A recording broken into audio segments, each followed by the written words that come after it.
जय हिंद। मैं राहुल सगराया स्वागत करता हूं आपका मेरे यूट्यूब चैनल पर। दोस्तों, जैसे कि हम एसएससी दिल्ली पुलिस कांस्टेबल 2023 के प्रीवियस ईयर मैथ क्वेश्चंस कर रहे थे, तो आइए स्टार्ट करते हैं पहले क्वेश्चन के साथ। लिखा है 1.1 + 0.00027। सिंपल क्वेश्चन है ना। तो यहाँ पे आ जाएगा, इसको जोड़ देंगे ऊपर वाले को तो वो आ जाएगा 0.03427। ठीक है, और यहाँ पे माइनस करेंगे तो जा जाएगा 1.97 है कि नहीं भाई? ऐसा है नहीं, 0.97। ठीक, कितना आएगा? 0.97 और प्लस इसको प्लस कर देंगे 0.009। तो यहाँ पर जब प्लस कर रहे होंगे आप तो कितना आएगा? ये आ जाएगा, ये तो सेम रहेगा, और इसको जोड़ के लिखेंगे तो ये आ जाएगा 0.9709। अब देखो लगभग में आंसर आएगा भाई, पूरा पूरा का कटेगा नहीं। तो 27 यूनिट डेट का सारा ले सकते हो। 9 का मल्टीप्लाई कितनी बार कर जाए 27 आए तो अब तो सर 3 बार कर दो, है ना। और एक बार तो यहाँ जाएगा ही जाएगा, तो ये आपका आंसर आ जाएगा, है कि नहीं भाई? अगला क्वेश्चन, दो संख्याओं का अनुपात 16:19 है, उनका लघुत्तम सामर्थक कितना है? ठीक है, दो संख्याएँ क्या है, देखो अनुपात लिखा है, तो अगर मैं मान लूँ 16x और 19x संख्याएँ हैं तो एलसीएम आ जाएगा x × 16 × 19 बराबर 59280। ये तो रहा तरीका बेसिक करने का, लेकिन एक तरीका ये भी है कि देखो पहली संख्या जो है 16 का मल्टीपल है, तो ये मेरा आंसर नहीं हो सकता, ये मेरा आंसर नहीं हो सकता, ये भी मेरा आंसर नहीं हो सकता। सर ऐसा कैसे कर दिया? क्योंकि 16 में छुपा है 4। देखो इन दोनों ये तो नहीं हो सकता क्योंकि ये ऑड नंबर है, तो है ना, ऑड नंबर है। और ये क्यों नहीं हो सकता? क्योंकि सर 4 का मल्टीपल नहीं, क्योंकि 16 में 4 होता है। समझ में आ रही है मेरी बात? नहीं आ रही? ठीक, आई होप आप समझ गए। बाकी सॉल्यूशन मैंने आपको बता दिया, ऐसा कर लेना। ठीक, यदि एक त्रिभुज का आधार L है, उसकी ऊंचाई 4L सेंटीमीटर, आधार एवं ऊंचाई का योग 37 है, तो त्रिभुज का क्षेत्र बताओ। 1/2 बेस इंटू हाइट होता है ना, तो L इंटू 4L + 7 होता है एरिया। लेकिन बोला इन दोनों का योग, तो 5L + 7 बराबर दे रखा है कितना? 37। तो L की वैल्यू यहाँ से निकालेंगे तो 5 आ जाएगी, 6 आ जाएगी, सॉरी कितनी आ जाएगी? 6। तो यहाँ रखेंगे तो 6 से ये 3 कट जाएगा भाई। L की वैल्यू 6 रखेंगे तो 3 बार चला जाएगा, 3 और 6 चौक 24, 24 और 7 कितना होता है? 31। तो 31 ये कितना होता है? 93। ठीक, नेक्स्ट क्वेश्चन, दी गई संख्याओं का औसत निकालना है। तो 7 3 10, 10 - 5 करेंगे तो 5 बचेगा, 9 5 14, 14 ये आ जाएगा 14.25, 14.25 या माइनस कर लेंगे 3.75, तो आ जाएगा 0, 12 में 7 गए 5 पॉइंट, 3 में 3 गए 0, 10.25। कितनी संख्या है? 3 3 6, जैसा कर लेंगे तो 6 कम 6 कितने बचेगा? 4, 45 6 7 42, तो 1.7 करके आंसर आएगा, तो एक ही आंसर है। ठीक है। बोला एक नाव स्थिर जल में 13 किलोमीटर की चाल सकती है, एक धारा की चाल 4 किलोमीटर, तो धारा के प्रतिकूल 63 किलोमीटर की, प्रतिकूल बाधा स्पीड घट जाएगी, 9 बचेगा 9 7 63। भाई प्रतिकूल में चाल घट जाती है ना, 7 घंटे लग जाएंगे। 42 श्रमिक 5 दिनों में इतना कमाते हैं, तो 48 श्रमिक 14 में, देखो 42 श्रमिक MDH का फॉर्मूला लगता है, इतने कमाते हैं 4080, तो 48 श्रमिक 14 दिन में 100 रुपये कमाएंगे। ठीक है कि नहीं? 5 × 40, ठीक, 5 एकम 5, 3 बचे 5 6 30, ठीक, 7 दूनी 14, 7 6 42 और 6 से 6 48, 8 दूनी 16, 16 6 96, यूनिट डेट 6 आएगा, तो 6 आपका आंसर आएगा। ठीक, नेक्स्ट क्वेश्चन देखेंगे भाई, एक समबाहु त्रिभुज के प्रत्येक भुजा 80 सेंटीमीटर की वृद्धि का ये क्षेत्रफल कितनी है? देखो समबाहु त्रिभुज का क्षेत्रफल होता है 3√3/4 A²। तो ये तो क्या है, कॉमन है, तो इससे कोई फर्क पड़ेगा नहीं, मतलब A² है। 80% वैल्यू होती है वो 4/5, मतलब 4 से 5, 4 से 5 2 बार होगा भाई। 4 5 में 4 2 बार बढ़ेगा तो 9 हो जाएगा, 2 बार बढ़ेगा तो स्क्वायर कर दो भाई। तो कितना हो गया? 25 से आपका कितना हो गया? 81। कितना बढ़ रहा है? तो 11 में 6 गए, 11 में 5 गए, 6 बचेंगे। ठीक है, 7 में से 2 गए 5, 56 की वृद्धि कितने पर? 25 पर। 25 × 100% निकालने के लिए 25 × 4 100, 4 × 24, लास्ट में यूनिट डेट 4 आएगा, आपका आंसर है। ठीक है भाई, नेक्स्ट क्वेश्चन, एक स्कीम के तहत एक विक्रेता अंकित मूल्य 20% की छूट पर एक वस्तु बेच रहा है। इसके अलावा वह 170 रुपये की नकद छूट देता है। अब वह 10% का लाभ अर्जित कर रहा है। यदि वस्तु का क्रय मूल्य 1300 रुपये तो उसका अंकित मूल्य बताइए। देखो सिंपल सी बात, 1300 रुपये की कोई चीज़ है, उसे 1300 रुपये की कोई अंकित मूल्य वाली कोई क्रय मूल्य 1300 रुपये है।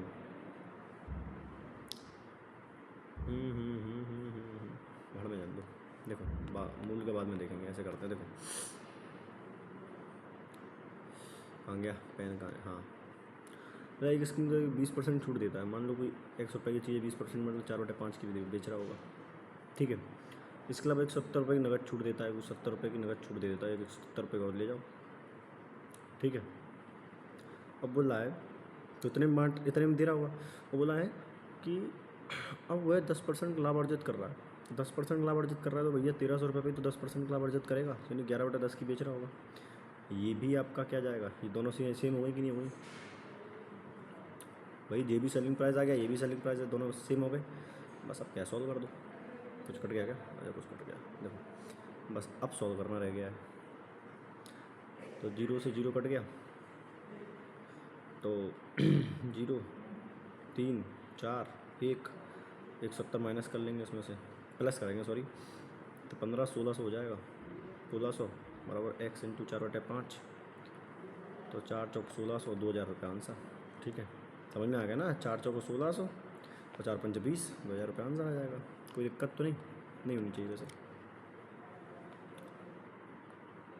हाँ, बोला है कि 8% वार्षिक दर साधारण ब्याज पर निवेश की धनराशि अपने मूल्य 40% वृद्धि करने में कितना समय लगेगा। देखो कुल मिला के बाद बोला है कि 100 रुपये की कोई राशि होगी, 40 ब्याज, उस पर 40% वृद्धि मतलब 40 ब्याज मिलने में कितना समय लगेगा। तो 40 रुपये ये है, 100 रुपये की चीज़ है, टाइम x मान लो, रेट कितना है 8% है, बटे 100, तो 100 से 100 खत्म, 8 से 8 45, x की वैल्यू आ गई कितनी 5%, ठीक है, सॉरी 5 साल। आय और व्यय का अनुपात 9:5 है। 40% वृद्धि हो जाती है आय में और व्यय में 10% कमी हो जाती है। प्रारंभिक आय 45,000 रुपये, तो अंतिम बचत कितनी? देखो 9 और 5 है, आय 9 है, व्यय 5 है, तो बचत कितनी करता होगा 4 की। आय में वृद्धि होती है 40% की, तो 4 9 36, 3.6 की वृद्धि हो जाती है ना। और व्यय में कमी होती है 10% की, तो 0.5 की कमी हो जाएगी, तो कितनी कमी होगी 0.5 की, ठीक है कि नहीं। तो अब कितना हो गया, पहले 1 बचाता था, सॉरी पहले 4 बचता था, अब बचेगा कितना 2 3.1, कितना बचेगा 3.1। आप समझे मेरी बात। गलती छोटी सी पढ़ने की, क्वेश्चन को पढ़ने में गलती कुछ नहीं है। देखो बोला खर्चा बढ़ गया तो मतलब 3.6 ये बढ़ गया और 10% कमी हो गई, तो ये भी तो कहीं ना कहीं मेरे खर्चे में, मेरी बचत में इम्प्रूवमेंट होगा कि मेरा खर्चा का अगर कम हो रहा है तो मेरी बचत तो बढ़ेगी कि नहीं बढ़ेगी। ये 0.5 और बढ़ जाएगी, यानी कुल मिला के अब मैं कितना ज़्यादा कमाने लगाऊंगा सर 4.1, है ना। पहले 4 बचत करता था, अब 4.1 और बचत करने लगूंगा, तो कुल मिला के मेरी जो बचत हो जाएगी वो हो जाएगी 8.1। बोलो हाँ के ना। अब देखो मेरी आय कितनी 45,000, मेरे हिसाब से 9 थी, एक की वैल्यू आ गई 5, यहाँ करेंगे तो 5 एकम 5 5 40, तो 40 5 करके आएगा आंसर, ये रहा आपका आंसर, ठीक है। हो जाता है। देखो नेक्स्ट क्वेश्चन देखेंगे। एक आयत की लंबाई 70% वृद्धि कर दी जाती है, चौड़ाई 35% कमी कर दी जाती है, इसका क्षेत्रफल में कितना परसेंट कमी आएगी या कमी या वृद्धि होगी। वृद्धि पूछ रहा है। देखो 70 की वृद्धि सक्सेसिव लगा दो, 35 की कमी, -70 × 35 बटे 100, कोई दिक्कत नहीं। तो ये बचेगा 35, 0 से 0 खत्म हो गया, ठीक है।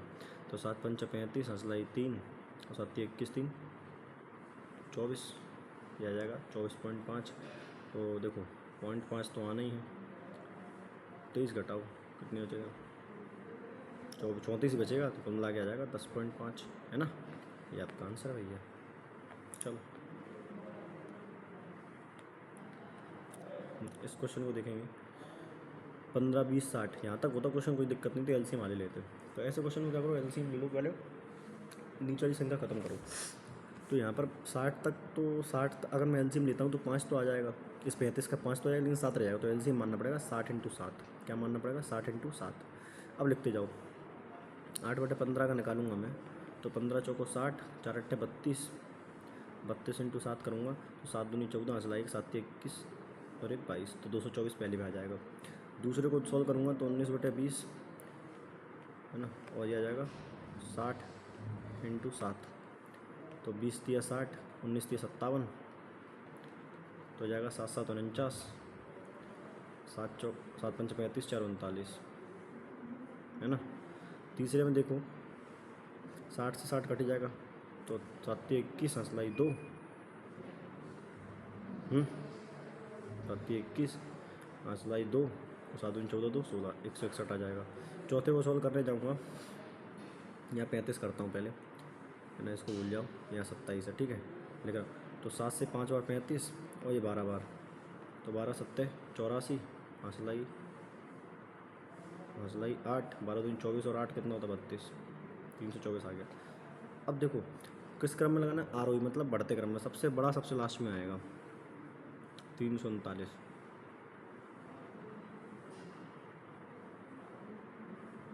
यही तो बात है, सबसे बड़ा सबसे लास्ट में आएगा और तीसरा सबसे पहले आएगा।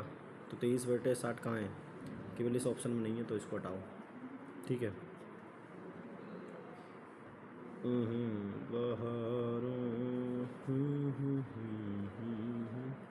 और सबसे लास्ट में आएगा 19/20, तो ये भी इसमें नहीं है, इन दो ऑप्शन में फंस जाएंगे अपन। तो अब देखो दूसरे नंबर पर कौन सा है, 224 पहला वाला, 8 8 15, ये आपका आंसर है ना। ऑप्शन कई बार ऐसा सेट कर देता है कि पूरा ही सॉल्व करना पड़ेगा। अब देखो इसको सॉल्व करने का तरीका क्या है, 4 3 7 -1 करेंगे तो 6 आ जाएगा, कोई दिक्कत नहीं। अभी प्लस का 1/5 और माइनस का 1/5 कट जाएगा, है ना, बचा कितना 2/3, तो बस इन दोनों को ऐसे लिख सकते हो, 6 से ही 2/3, कोई दिक्कत नहीं, ठीक है। नेक्स्ट क्वेश्चन, कितने वर्षों में इतनी धनराशि 4% चक्रवृद्धि ब्याज की दर से इतनी हो जाएगी। ऑप्शन दे रखे हैं। अब देखो 4% वैल्यू होती है 1/25, अब यानी कुल मिला के मुझे 25 से कोई राशि कितनी हो जाएगी 26, 25 से कितनी होगी 26, यानी मुझे कहीं ना कहीं इस 25 की कोई ना कोई पावर होगी। लेकिन इस चीज़ को समझो, आप 25 की कोई पावर कर लो, लास्ट में 0 कभी नहीं आता, ये बात सच्चाई है कि नहीं। तो मतलब अपने को दोनों कहीं ना कहीं 2 से काटना पड़ेगा, इसको इन दोनों को काटना पड़ेगा। देखो ये राशि 781,250 यहाँ लिखा है, और यहाँ पे क्या है 913,952, ठीक है। तो बहुत सिंपल है करने का, 2 3 6, 1 बचा 2 नंबर 18, 0 2 6 12, फिर 2 दूनी 4 और 2 पंचे 10। अब देखो इसको काटेंगे, इसको काटने की ज़रूरत है नहीं मेरे हिसाब से वैसे। अब देखो अब ये बन गया, मतलब ये 25 का कोई ना कोई फॉर्म तो है, लेकिन कितनी पावर ये वही पता नहीं है। तो ऑप्शन के हिसाब से जाएंगे तो 3 तो आंसर नहीं हो सकता, क्यों, क्योंकि 25 की पावर मैं जानता हूँ, 25 की पावर 3 कितना होता है 25 की पावर 3 तो मुझे पता है, 625 इंटू 25 करना पड़ेगा, है ना। 25 की पावर होती है 15, 625, इतनी तो आपको पता होगा, बस मल्टीप्लाई करके देख लो कितने, अगर ये सेटिस्फाई कर गया तो देखो 25 की पावर 4 कितना होता है, तो 25 पंचे 125, हंसलाई 12, 25 दूनी 50 और 12 62, हंसलाई 6, 25 छक्का 150, 150 और 6 156, हंसलाई 15, 25 पंचे 125, 140 हो जाएगा, हंसलाई 14, 25 से कम 25 और 14 कितना होता है 39, यानी ये 25 के बाद 4 लिखा है, यानी गुणा 4, यानी कुछ बता सकता हूँ कि n की वैल्यू कितनी आ रही है 4, ठीक है कि नहीं, ये आपका आंसर आ जाएगा। मल्टीप्लाई करके देखना पड़ेगा, और कोई तरीका नहीं है भाई। पॉइंट में भी आ सकता था, पॉइंट में आता तो फिर ये तरीका तो बहुत भारी पड़ जाता, आपको टाइम ले लेता, मतलब कुल मिला के। आ जाओ नेक्स्ट क्वेश्चन देखें भाई, एक वस्तु का विक्रय मूल्य इतना है 111 रुपये, अच्छा, एक वस्तु के विक्रय मूल्य में 111 रुपये की वृद्धि होने पर 25% की हानि 12% लाभ पर परिवर्तित हो जाती है, वस्तु का क्रय मूल्य ज्ञात करें।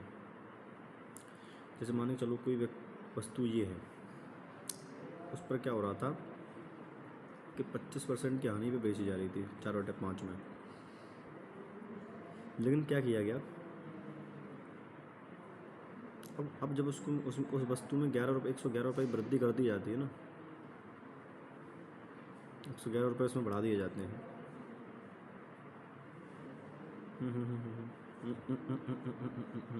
ऐसे नहीं, कोई वस्तु 4/5 में बेची जा रही थी, एक वस्तु के विक्रय मूल्य में अब इतने में बेची जा रही थी, तो अब उसमें क्या किया, 111 रुपये जब ऐड कर दिए, 111 रुपये, तो अब उस वस्तु पर क्या होने लगा, या 12% लाभ, नहीं कितनी में बेची जाने लगी, 28/25 में। क्या मुझे बताओ ये चीज़ आपको समझ में आ गई? मेरे तो आनी नहीं है, तुम्हारी आ जाए तो ठीक है। अब देखो यहाँ तक आ जाएगा, इससे आंसर देखते हैं। 4x + 5 5 5 बटा 5 यहाँ से करेंगे तो 28x बटे 25, 5 से 5 काटेंगे, ये जाएगा 20x बराबर 20x प्लस 25 हंसलाई 2 25 तो 27 हंसलाई 2 25 तो 27 बराबर 28x। पॉइंट में आ रहा है क्या?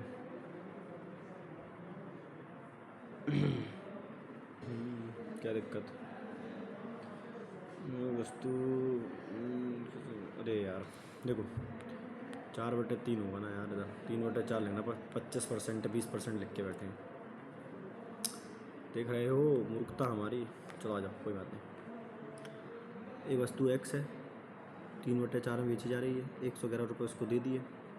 अब क्या हो रहा है, उसी वस्तु पर आपको 25% मतलब 12% लाभ होता है, तो 3/25 तो 28/25 की बेचने लगे, ठीक है। तो ये आ जाएगा 3x बराबर अब लिख देंगे इसको 3x + 4 4 4 बराबर कितना 4, और आ जाएगा 28x बटे 5। अब कर दो क्रॉस मल्टीप्लाई, 5 × 15x प्लस 5 चौक 20 हंसलाई 2 5 चौक 20 तो 22 हंसलाई 2 5 चौक 20 तो 22, ठीक है बराबर 4 × 8 = 32 हंसलाई 3 4 दूनी 8 3 11 112x प्लस गई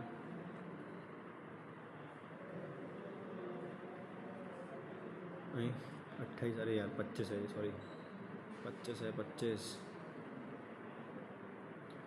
थी 75 है ना, 75x। और यहाँ पे से इसको डिवाइड कर देंगे, माइनस कर देंगे 112 - 75, तो 12 में से 5 जाएंगे 7, 10 में 7 जाएंगे 37, तो 37 बराबर 22020x रहेगा, ठीक है। 7 × 42 होता है, तो 37 का मल्टीप्लाई करके देखते हैं 6 में जा रहा है क्या, तो 7 42 हंसलाई 4 36 18 4 22, तो कितनी बार जा रहा है, 6 बार जा रहा है। कितनी बार, 6 बार। तो x की वैल्यू कितनी आ गई, 6। अब पूछ क्या रहा है, वस्तु का क्रय मूल्य बताओ, क्रय मूल्य है वो, x की वैल्यू 60 आ रही है यार, कहाँ दिक्कत आ रही है। अच्छा यार ऐसे भी तो कर सकते थे, देखो ये वस्तु का मूल्य 111 रुपये की वृद्धि और कब 25% की हानि पर 12% लाभ में परिवर्तित हो रही है, तो मतलब कितना डिफरेंस आ रहा है इसमें, टोटल 37% का। कितने का आ रहा है, 37, और 37 की वैल्यू कितनी दे रखी है, 111, एक की वैल्यू आएगी 3, 100 की वैल्यू 300। क्या करूँ, आत्महत्या कर लूँ क्या? यही क्वेश्चन सही था, ये तरीका सही है, ठीक है ऐसे कर लो। धन्यवाद।